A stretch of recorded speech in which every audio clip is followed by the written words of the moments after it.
Welcome, listeners. We have a very special guest today, Oli Marlow-Thomas, a man who has gone on a very unique journey. The whole point of this podcast, Pitching Fashion, is to learn from people, get inspired, uncover things that we didn't expect to learn, and every episode seems to do that one way or another. Oli, to give an introduction, sold his business for over $100 million to Smartly, a leading ad tech business, and has so much to share in terms of what he's been through. Smartly is an AI-powered digital advertising platform that unifies media buying, creative production, and campaign optimization across major social and web channels. When we get told about businesses, we think, where are they? Are they big? Just to give you a sort of sense and flavor of this business, they have customers including Foot Locker, Spotify, Samsung, Warner Brothers, Disney, Uber. They tend to be technology companies who are pretty advanced in the digital advertising space, focused on acquisition, so driving new users. But yeah, we've got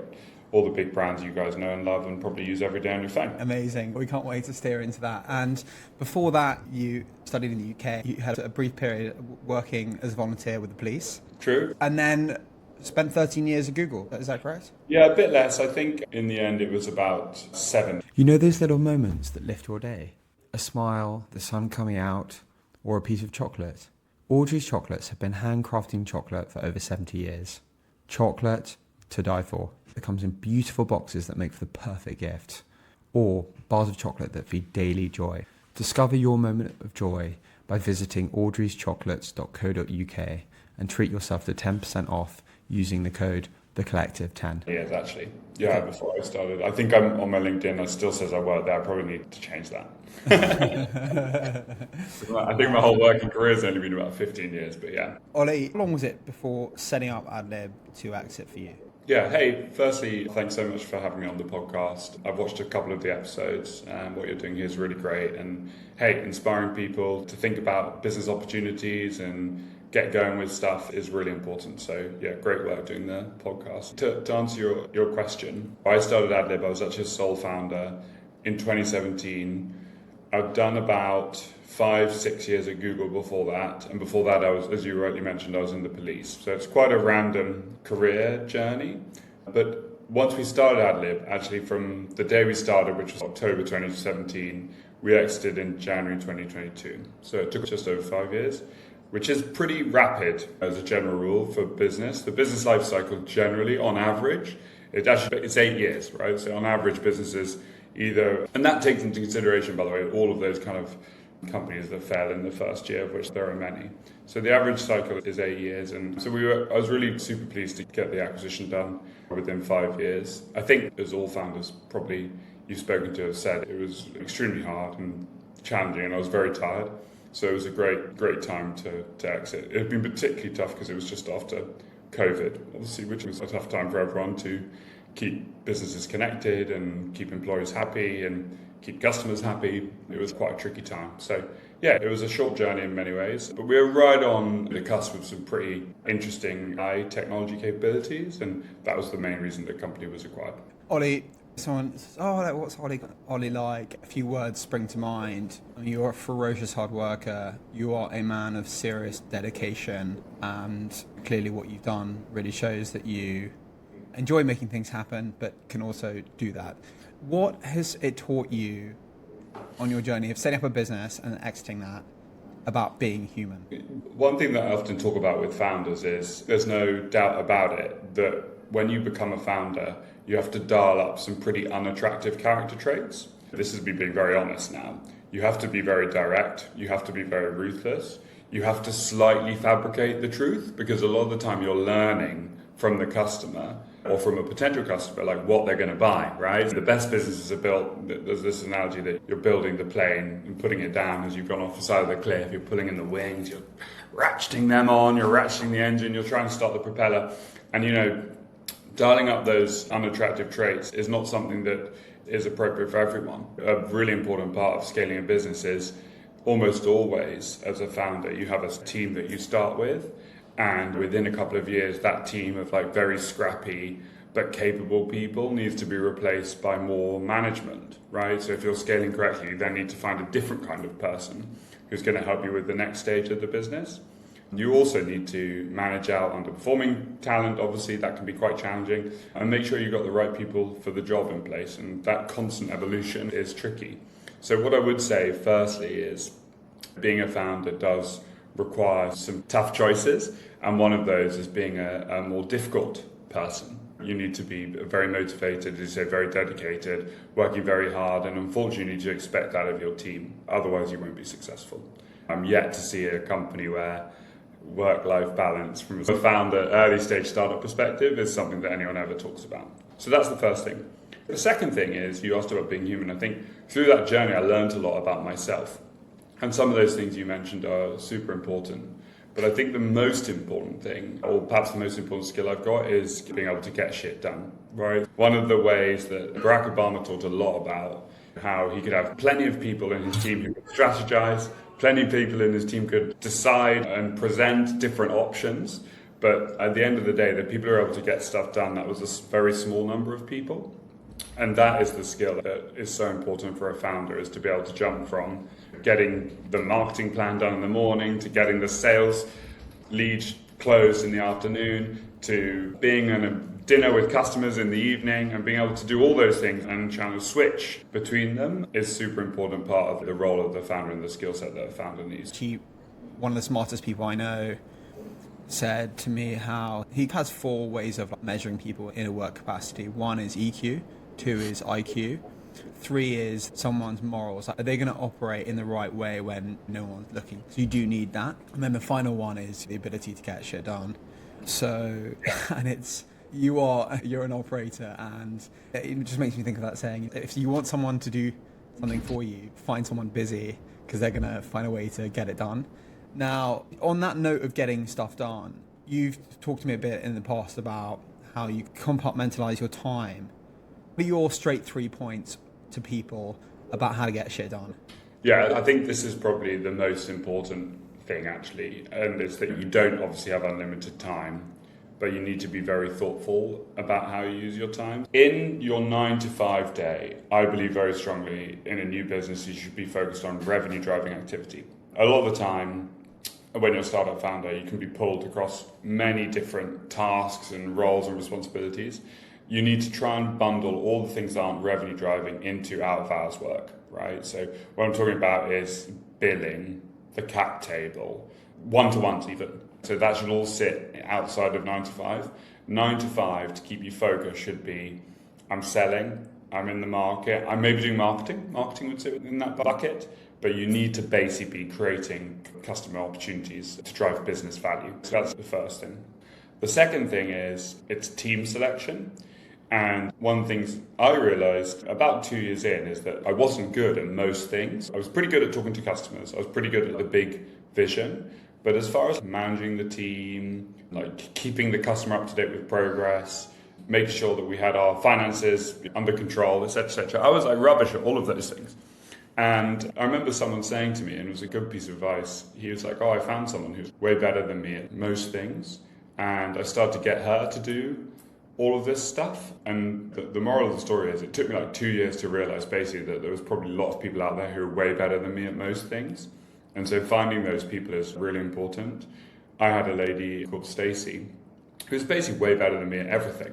And so what I learned from this guy, he was like, hey, when I employed this person, I realized that I could farm out all the tasks to her, and I did the same with Stacey. So a good example would be employees would come to me and say, oh, I need a pay rise. Old Oli would have been like, oh, that sounds great, let's just do it, whatever, fuck it. But I didn't really want to do the pay rise because obviously that impacted the revenue, and I was trying to be a good guy and support the staff. When I got Stacey involved, I would just be like, oh, that sounds like a really good idea, you should definitely get a pay rise. But why don't you go and talk to Stacey about that, right? Because she's probably the one who's going to make the decision. And it really helped me remain the leader and founder of the company, the guy with the good energy, the guy who's able to mobilize the troops, but to let Stacey play the administrative side in the business. And so I think the second thing is team and making sure you've got the right delegation. And then the third thing about spending your time is just be thoughtful about your customers, right? It's very easy to get internal and not be dedicating time to customers. That's probably the thing which even now, as I'm more senior, so Smartly is a business of over 1,000 people. We have a 6-person leadership team, which I'm on. I've learned from all my time in the industry that making sure you spend a lot of time with customers is really important, particularly in a time now AI is changing everything and ways and workflows and processes are all being disrupted. Making sure you're listening to the customer, spending time with the customer is extremely important. And so that would be the third thing that I would say is super critical to how you allocate your time. What have you learned about backing people that are different to you, that have skills and think in a different way to you? Yeah, so look, I think there are some people out there who are just quite good at a lot of things. I'm not one of them, by the way. I think that particularly in business, there are these amazing people. Chief Operating Officer was one of them. She could just do a lot of different things. Never wanted to speak to the customers, but pretty much everything else she had wrapped up. Fair enough. I think the early team you put together is super important. With all the things I mentioned earlier in mind, the early team isn't always the team that you'll exit with. In my instance, we had lots of changes and evolutions between day one in October 2017 and day whatever in January 2022. But I think what's really important is that you continue to try and attract talent that is different to yourself. And that's why diversity is very important. That does bring a different flavor, a different energy, a different perspective into the room.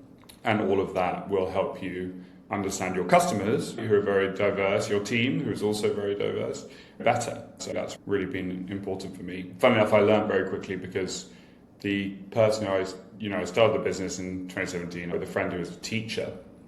And he wasn't a founder because he was not from the industry, but he was the first employee. And him and me were actually very similar. We got on extremely well. We thought it was fantastic, agreeing on everything, and every day was a ride, but it was wonderful because we were basically both the same. And although we're still great mates, basically, because we're the same, we're like a hopeless team. We didn't complement each other, and we just were both on the same. And it was okay, it worked well for a year, but he stayed till the end, by the way, but he wasn't right to be alongside me as the kind of founding energy, just because he was too similar. Oli, looking at your university days and after university, you've always had this sort of desire to build and create.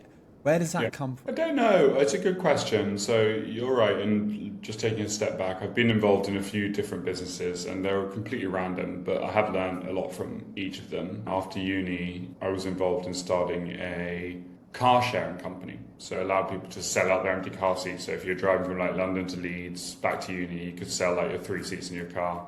It's a very common mode of transport in France and actually in the US. Ride sharing, they call it here in the US. I'm based in New York now. But it's not something that happens really in England. And in fact, it was pretty interesting because it was in the early days of Facebook. So we could pull in people's interests and their friends, and we could say, hey, this is an interest you guys have in common, so you can listen to Coldplay or whatever, if they really want to, in the drive over. So that was kind of cool. And that got me into this sort of tech space. But hey, what I learned there was that marketplaces are very hard and selling to the consumer is very hard. So if you're trying to do anything where you've got to generate demand and supply, which is what we had to do with car sharing. We had to say, these are the people with the cars available and these are people looking for the car journeys. It was really hard, and so ultimately that business wasn't successful. And then I built an app with sort of a similar premise, which is called Taxi Share.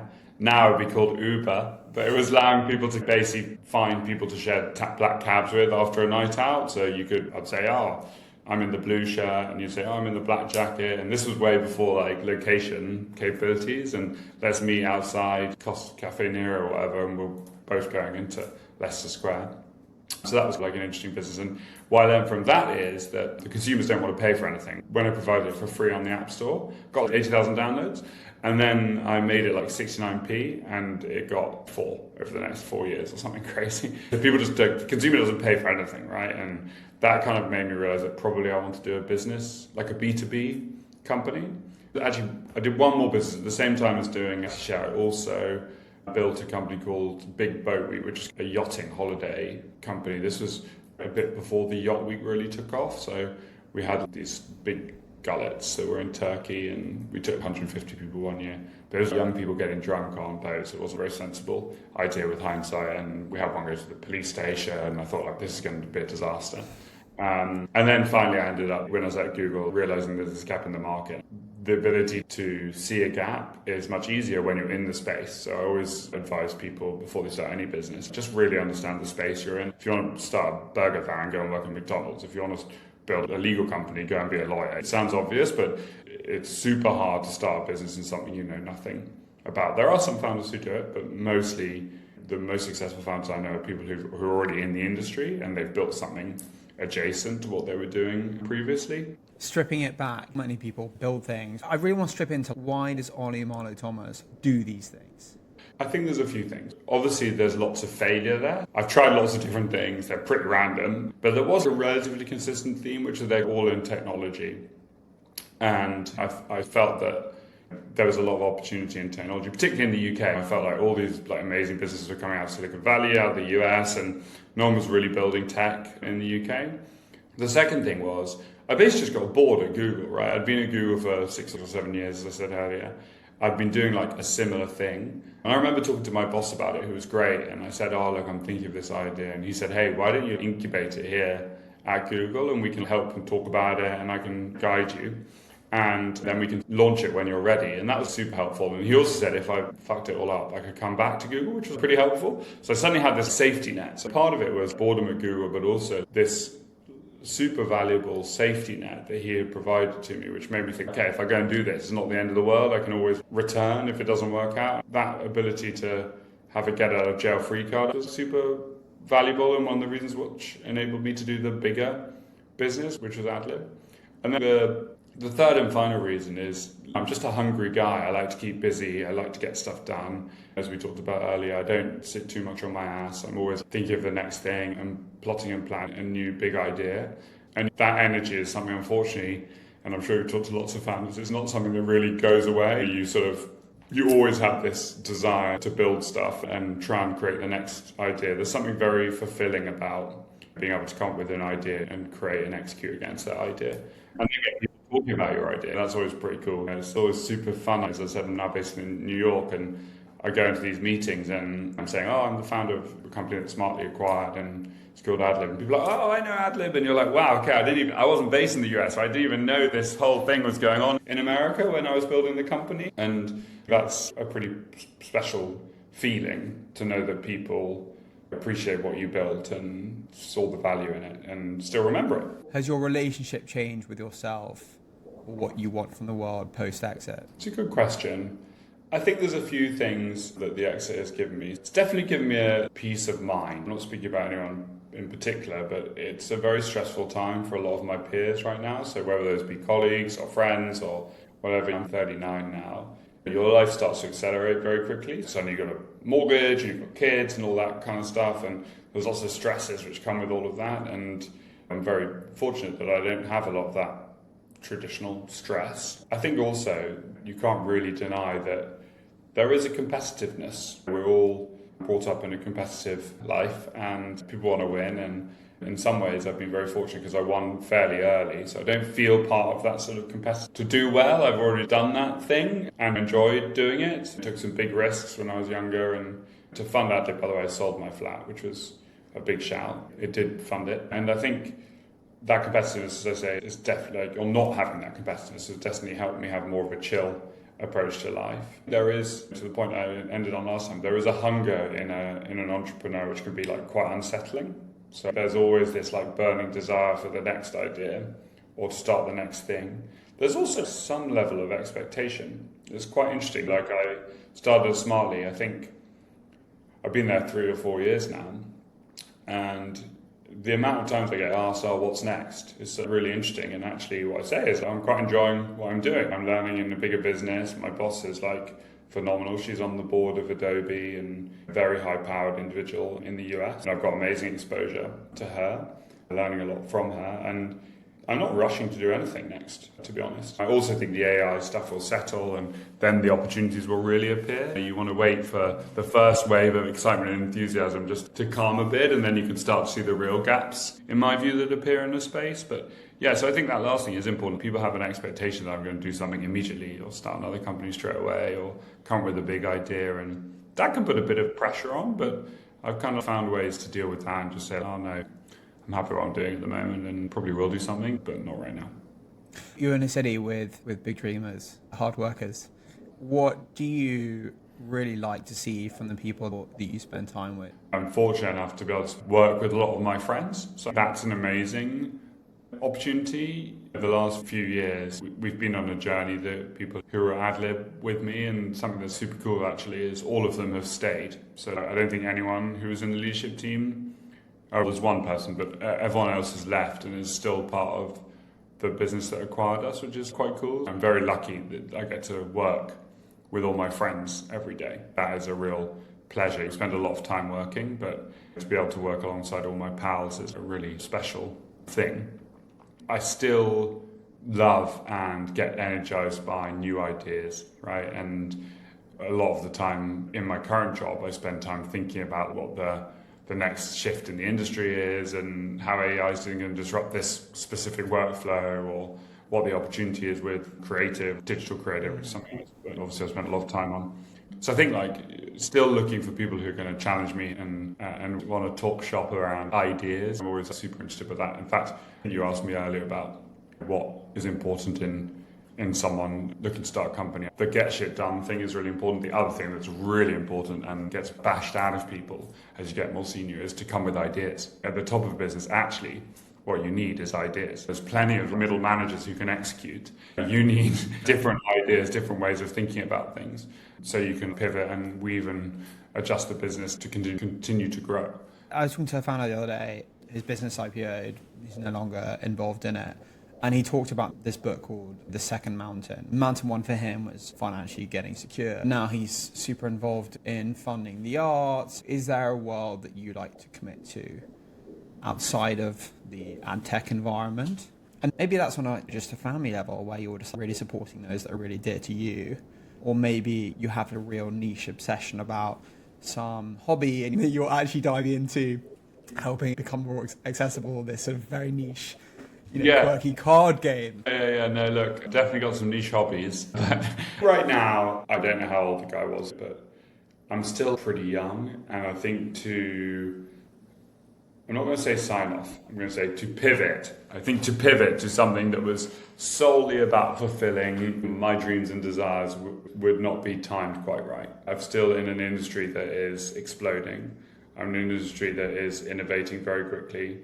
It's probably the most disruptive time for our industry in 20 years. There was the internet, then there was the mobile phone, and now there's AI. And in technology, that opportunity is one not to be missed. I'm not saying that at some point I won't become extremely interested in card games or something, or build my own Monopoly game. We will, but for now, there's so much going on in my industry. I'm quite happy in the space, and I'm young enough to still capitalize on it, and I still enjoy it a lot. Let's jump into this, because taking a step back, ad tech, really it's about how can people spend their advertising in a more clever way to achieve their goals, acquire customers, get people hyped about a brand. So many amazing things, and brands cover every single bracket of consumer spend. Is there something counterintuitive that's true around good content? Firstly, just taking a step back, because I think sometimes advertising is deemed a bit of a dirty word, but at the moment, every single experience you have online is funded by advertising.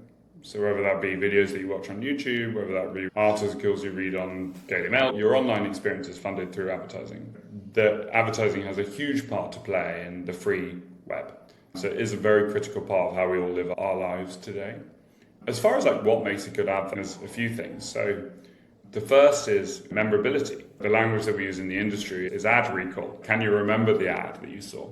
The amazing thing about AI is that we do have the ability to build models around what is memorable. And the way you can do that is you can train models based on different elements of an image or different elements of a video. And you can identify things that are consistently memorable. So, for example, a face is more memorable than the product, which is why increasingly you'll see people hold the product next to a face, right? So you'll see that a lot in advertising. That's because it's deemed to be more memorable if there's a face in it. So that's the first thing, is memorability. Great example. Oh, good. Yeah. The second is attention. The other super cool thing about attention is you can also build models about attention, right? So you'll see in advertising, you very rarely have a white background in an advert, because that isn't as cut through from an attention grabbing perspective as, say, a pink, a red, a blue background. So almost always in a video, except in beauty ads where they try and be a bit cleaner. They'll focus on the product next to the face. But generally, you'll see the background color will be a different, bold color to try and capture attention. Because the first thing that an advertiser has to do is capture the eyeball, right? You sit on TikTok, you sit on Instagram. How do you make sure that you stop the scroll and you're able to capture the attention of the consumer? Attention is super important. And then the third thing I would say is really important in advertising is I do believe that this idea that social, so the time we spend on TikTok, Snapchat, etc., entertainment, Netflix and Prime Video, and commerce, the Amazon experience, they're all colliding for the consumer. There's no differentiation anymore between how that time is spent. Those used to be very siloed things for marketers. They would say, oh, there's a social campaign over here, there's a big TV campaign over here, and then there's a lower funnel product feed, let's buy the product on Amazon campaign. And I think all of that is merging into something much more dynamic, and that's led by the influencer trade, right? So influencers who not only show up using the product, they also entertain the consumer with the way they use the product, and then you can buy the product all through that influencer experience and channel. So I think this idea of memorability, attention, and then the consumer wanting to be entertained, wanting to shop, and wanting to have a social experience all in one space, the big shifts and the big ways you make advertising valuable right now. Value proposition, products are trying to show they've got a value prop that's bigger and better than their competition, but it can be truly hard to do that. Do you have any views or thoughts around how that challenge can be steered well? Those visual plays I just spoke about are like super important to cut through, but fundamentally it's about repeating your message. Grabbing the attention of the consumer is very tricky. You need to be present at the right time, and so that's why advertisers talk about what we call frequency capping. So how many times should we show someone an advert before they get sick of it? And the answer is, for the consumer, it's still very high. It's 15 to 18 times, something crazy like that. Actually, do you know how many ads you're exposed to every day in the UK? Do you know, Yeah, I'm going to guess, which will either be edited out or not. Yeah. I reckon we see 1,000 ads a day. So it's actually close to 10,000.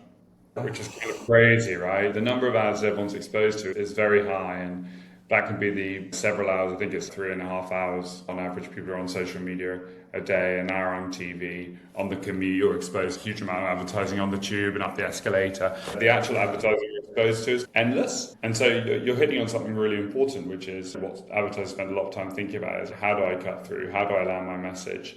And how do I make it something that people are going to take an action on? Because it's not useful unless people take an action with it. So I think the stuff I talked about earlier, plus just being thoughtful about the placement. So the placement is where you actually show up as an ad. So is it on Instagram? Is it on connected television, on Amazon Prime? Is it out of home, like those tube ads? All of that is extremely important as part of the strategy. And there's lots of different things to take into consideration. And that's why it's something that seems maybe quite simple at first suddenly becomes very complicated as you start to scale. You talked about how quickly the advertising industry is changing. And with that, you will certainly, as a business, as a leader in that business and that industry, you will be getting a flavor of where things are heading, short term, medium term, and long term. For the consumer, how do you see people interacting with brands in not the medium and short term, but in the long run? Because I get a sense ads that do well are ads that are linked to the right people. And if they're linked to the right people, ultimately they're useful, right? You're like, oh, shoot, that pair of trainers looks great. I actually want them. Therefore, I'm going to buy them. And the business is getting a return on their ad spend. I know that Smartly have got a partnership with OpenAI, for example, which maybe you want to touch on, maybe you don't. But thinking kind of big picture, how do you really see things changing? Let me talk about the long term. At the moment, advertising is orientated towards people. Right? How do we capture their attention? How do we make the ad memorable? How do we show them something that they want to buy? If you think about how your habits are changing, and maybe you're spending time on Claude or on OpenAI, as we talked about, the thing that's actually happening when you're writing a prompt like, oh, look, I need some trainers for next weekend, what's happening there is a load of agents are actually going out and identifying the trainers that might be of interest for you. And so the future of marketing is not one of engaging with the consumer, it's one of being able to influence agents. When someone prompts, I need trainers for next weekend, It's how can the agent understand that it was representing your brand, what's being asked in the prompt, and how can it respond with something that OpenAI or Anthropic are going to surface to you as a product that you should buy. That's like a really important evolution in our industry. Of course, there'll still be times when you're going to search for a very specific product, but a product search will be much more broad-based. It'll be like, hey, I want a pair of trainers, I want this to go with my green trousers, and I want to look super slick when I turn up next Friday. And all of those decisions behind the scenes are being made by agents. None of them are being made by you. What is presented in the ultimate response to the prompt. And so that ability for agents to understand, for example, the different products on a website, or agents to understand the price of those specific products or the colors of those different products, that is going to be a very disruptive theme over the next few years. And so if I was to talk longer term, I'd be thinking about how does marketing evolve to market to agents, because that's going to be the future of the purchase funnel. Can you see adverts being more linked to the consumer? Creative instances of connection between people and product, where does that go? And that recognition of knowing exactly who people are. Personalization for some time has been like the holy grail of marketing. Do you remember when Coke did that thing where they put their name on the can? Do you remember that? Every big brand's been obsessed with it. And it is a very powerful tool. There's a data point out there that if you personalize an ad, it's 3 times more likely to be memorable. And all the stuff I talked about earlier capture attention. So there's definitely something there. The thing I think is probably more likely, though, is that actually we'll go through that cycle, and that's been the cycle of the last few years where brands have tried to personalize and connect the dots to a world where the most important thing is that brands can allow all of their content, their collateral, their imagery, their pricing to be reviewed by these agents. So that if people are living their whole lives in ChatGPT, which I do think will be the future, or Claude, then they're not interested in visiting specific websites, right? They're not interested in going to Nike to review the shoes. What they actually want is Claude or their own agent to select 3 trainers across Adidas, Nike, Reebok or whatever to show them, and then suggest one that they think is best based on price point and color, etc., etc. So I think the future is being able to respond effectively to that prompt and make sure that the different crawlers within the AI tools can actually really understand your content collateral and price point. Different world. Let's say you want a shirt for it and you're thinking you want quite a fun shirt. You go on Ukes or a business. Often the problem is the product user journey can be so average, right? Like such a huge selection. You're filtering, even filtering for houses, right? You want a house with a balcony or a rooftop in Rightmove. I mean, I would have thought is the biggest platform for searching property. And the search criteria are pretty appalling if you look at and you consider surely how technology can understand what we want and how search criteria just doesn't match at all. Yeah. Do you feel connected to that frustration and excited about that going into user journeys? I know you're pointing towards sort of all of this being done in prompts rather than websites, but does that point connect you to anything relevant? Yeah, for sure. I really believe the website will be dead quite soon. Right? We'll be building websites for agents to crawl. There'll be one point of entry to the internet, which will be through Gemini, for example, still could be through Google, Claude, OpenAI, and all of that. I don't know whether you've tried searching through Claude, for example, for a property. You should try that and see how much better the answer engine optimization will deliver results to you. Because if you were to put, I need a balcony and I need it to be 2 bedrooms with a bathroom and I need my bathroom to have a bath, etc., etc., they'll be able to scrape much more effectively now than any website will. So it's just worth trying that out for sure. But yeah, I can totally relate to the shitness of these websites. They haven't improved in a long time. Yeah, and Oli, hot takes from you with AI. What else are we going to see? How else is the world going to change? Yeah, so there's lots. So websites are going to go away. I think all of us will have much more of a support infrastructure from AI. I don't think we'll get to the stage where, like, I met a guy who'd built a company where you'd have a thing on your chest which records everything that you're talking about, and he was like, oh, this thing's my best friend and stuff like that. I was like, look, I don't think it's going to go that way, but I do think our lives will be captured, documented, stored in technology very soon. I think probably it's more likely that will come via our phones, if I'm being honest. So our phones will provide a gateway to an always-on memory layer of the conversations that we've had and things we've agreed to, because that will be important to inform how basically AI takes over our the decisions in our lives. And that can be what we order in the shop, to which restaurant we want to go, to the conversation we had last week about television show that we want to watch. All of that stuff is going to be captured and logged and stored in a memory layer, which will inform decisions.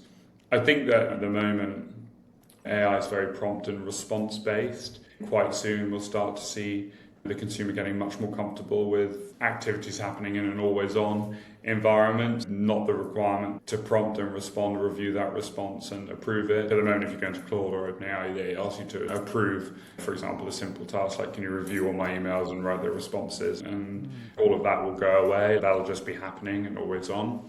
Saying that, to bring this back to advertising, as we talked to 10,000 consumers this year about what they want to see in advertising.